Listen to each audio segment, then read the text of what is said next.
9/11 का हमला अमेरिका पर आज तक का सबसे बड़ा आतंकवादी हमला माना जाता है, जिसमें 80 से ज्यादा देशों ने अपने 3000 से ज्यादा नागरिकों को खोए। इस हमले के तुरंत बाद ही तत्कालीन राष्ट्रपति जॉर्ज डब्ल्यू बुश ने आतंकवाद पर युद्ध यानी वॉर ऑन टेरर की शुरुआत कर दी। Good evening.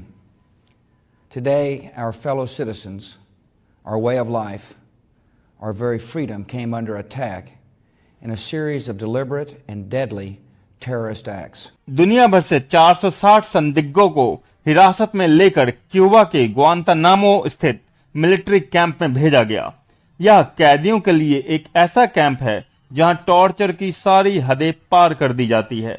दुनिया की नजरों और अमेरिका की जमीन से करीब 2290 किलोमीटर दूर संदिग्धों को बिना किसी मुकदमे के अनिश्चित काल तक हिरासत में रखा गया और प्रताड़ित किया गया। 22 मोस्ट वांटेड टेररिस्ट ग्रुप की लिस्ट तैयार की गई, जिसमें सबसे प्रमुख और 9/11 का मास्टरमाइंड अल कायदा का मुखिया ओसामा बिन लादेन था। उसे अमेरिका की फौज अब पूरी दुनिया में ढूंढ रही थी और उस पर $25 मिलियन यानी करीब 180 करोड़ रुपए का इनाम रखा गया था।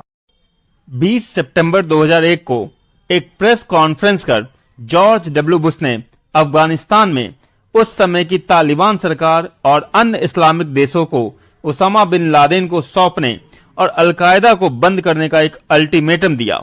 इसके बाद अक्टूबर 2001 में अमेरिकी सैनिक अन्य सहयोगी सैनिकों के साथ तालिबान सरकार को हटाने के लिए अफगानिस्तान पर हमला कर दिया।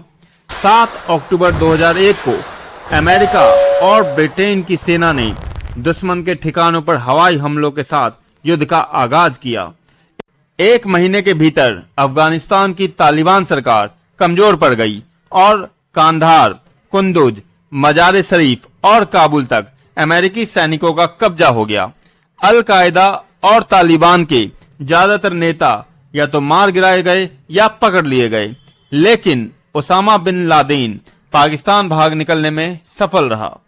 मार्च 2002 में अमेरिकी सेना ने अफगानिस्तान के शाह-ए-कोट घाटी और अरमा पर्वत में शेष छिपे अलकायदा और तालिबान के समूह को नष्ट करने के लिए ऑपरेशन एनाकोंडा चलाया। इससे तालिबान को बहुत नुकसान हुआ और वह इलाका भी तालिबान के हाथों से चला गया। अमेरिका ने 136 देशों के साथ मिलकर ऑपरेशन एंड्यूरिंग फ्रीडम नामक अभियान चलाया, जिससे तालिबान के आतंक से अफगानिस्तान के लोगों को आजाद कराया गया। अमेरिका और अन्य सहयोगी देशों ने 62 आतंकवादी संगठनों के बैंक अकाउंट फ्रीज कर उनके संचालन को बाधित कर दिया। इस अभियान और युद्ध का लक्ष्य मुख्य रूप से मुस्लिम दुनिया भर में स्थित चरमपंथी समूह था, जिसमें सबसे प्रमुख समूह अल कायदा, इस्लामिक स्टेट, तालिबान और तहरीके तालिबान था।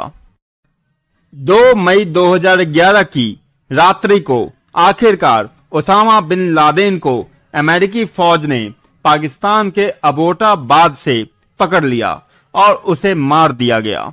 इसके साथ ही अमेरिका का बदला पूरा हुआ। 23 मई 2013 को अमेरिकी राष्ट्रपति बराक ओबामा ने घोषणा की कि आतंकवाद पर वैश्विक युद्ध अब खत्म हो चुका है और 15 अगस्त 2021 को 19 साल बाद अमेरिका ने अफगानिस्तान छोड़ने की घोषणा कर दी। इसके बाद क्या हुआ यह आप सब न्यूज में देख रहे होंगे। मिलते हैं इतिहास के पन्नों में कैद अन्य जानकारियों के साथ। तब तक के लिए अलविदा। जय हिंद, जय भारत।